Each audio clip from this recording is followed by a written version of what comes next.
Hey guys, in this video I'm going to show you how you can do a money transfer using Wise. This video is going to be a step-by-step tutorial on how you can do a money transfer. Now if you don't have a Wise account, you can go down in the description down below and sign up using my referral code, and it's going to take you to the home page where you can go ahead and click on the register button at the top right. So in order to register, you need to select whether or not you are a personal user or if you are a business. In this case I am a personal user, so I'm going to go ahead and select the personal option, and let's go ahead and fill out our details here. Now once you fill out your details, go ahead and click on the sign up button here, and lastly it's going to ask us to enter a phone number to verify, so let's go ahead and enter the phone number. Then we just need to enter the 6-digit code that we received, and now we should get this message saying that our account is now protected with 2-step login. Let's go ahead and click on done.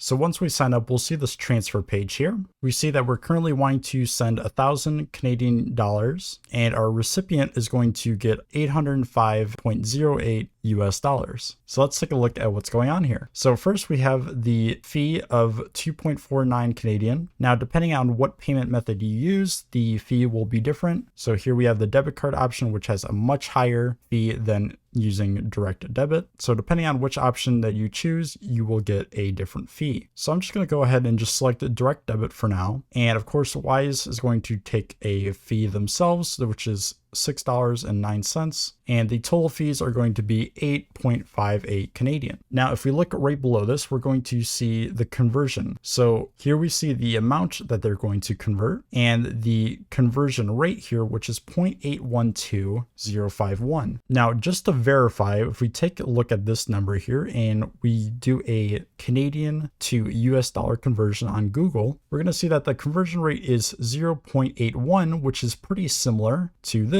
which is also 0.81. So the conversion rate is very similar to the one that you will find on Google. And right below that, we can see what the recipient is actually going to get. So this is the number that they're going to actually see in their bank account, which is 805.08 US dollars. And right below this, we can see that it should arrive by October 22nd. Today is October 20th, so this is a 2-day transfer. Now this date will actually change later on in later steps depending on which options we choose. So we'll get to that later in the video, but let's go ahead and click on continue. So it might ask you to fill out legal details to verify the wire transfer. You're probably going to see a page with a form asking you to fill out your details. Go ahead and do that. And once you do that, it's going to send you to this page, and it's going to ask you who you want to send money to. So in this case, we want to send money to someone else. So let's go ahead and click on someone else. And we have two options here. So we can either enter the recipient's bank details if we know them, as well as their address, or we can uncheck I know their bank details and just enter their email. And basically what this will do is Wise will send them an email asking them to fill out all of their details in order to complete the money transfer. So let's go ahead and use the email option here. And from this point, it's going to ask you to upload proof of your identity. So you can select whatever option here that you want in order to verify yourself. And once you have done this, it's going to take you to a review page where basically we'll ask you to review everything that you're sending. And if everything looks correct, you can go ahead and click on pay. And once you've done that, it's going to take you to the Wise dashboard where you can view your current transfer. Anyway, that's going to basically cover it for this video. If you want me to cover more topics on Wise, you can leave a comment down below suggesting what you want me to cover next. And again, if you want to sign up for Wise, I'll have a referral link in the description down below. You can go ahead and use that to sign up and go through the process that I just showed you. But that's going to do it for this video. Thanks so much for watching, and I'll see you next time.